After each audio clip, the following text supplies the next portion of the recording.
Hola un altre cop. Recordeu la història que us hem explicat del mamut? Era una escultura d'un projecte que es va quedar a mitges i es troba al Parc de la Ciutadella. Ara he vingut a Rambla, Catalunya,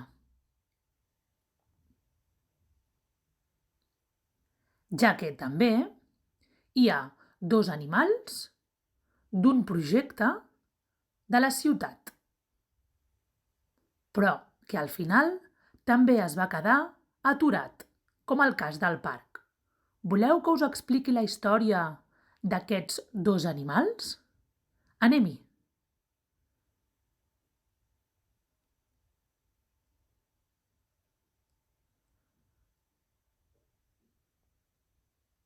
La Rambla de Catalunya sempre s'ha comparat amb altres carrers importants com Passeig de Gràcia o les Rambles. Però la Rambla Catalunya té un encant especial i senyorial. També cal destacar la ironia que té aquest carrer, juntament amb l'art que hi trobem. Mireu, ara us explicarem el motiu quan aquesta Rambla està plena d'humor i art.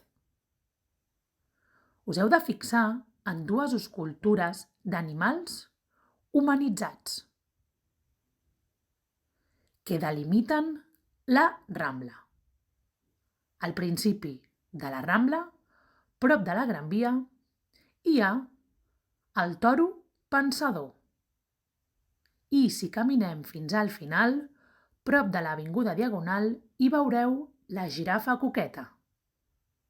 Ambdues escultures són obra de l'escultor Josep Granyer.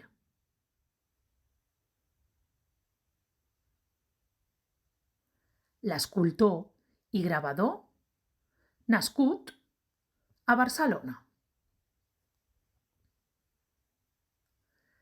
Després de la Guerra Civil, va realitzar les dues escultures, en bronze i en tamany reduït. Tot i que la idea era replicar-los en tamany més gran. Impressionant, oi?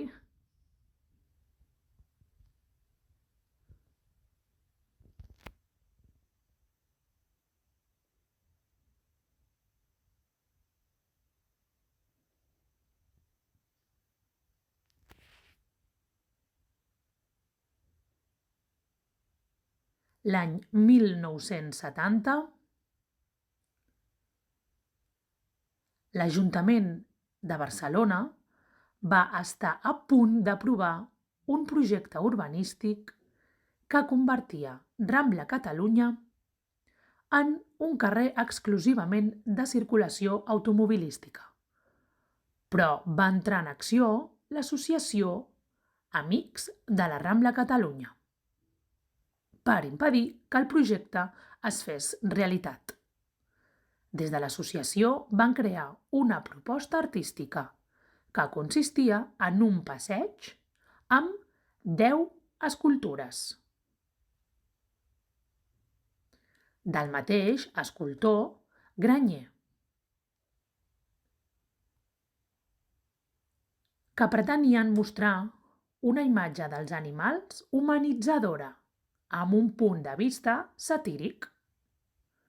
Però de les 10 escultures no va caldre posar les 8 restants. Ens vam perdre un hipopòtam violinista i el porc tímid.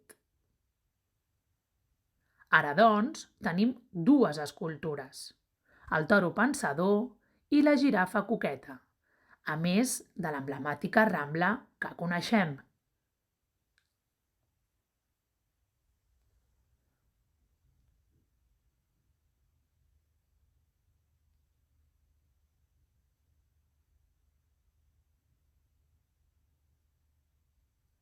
Aquí comença el barri de Gràcia.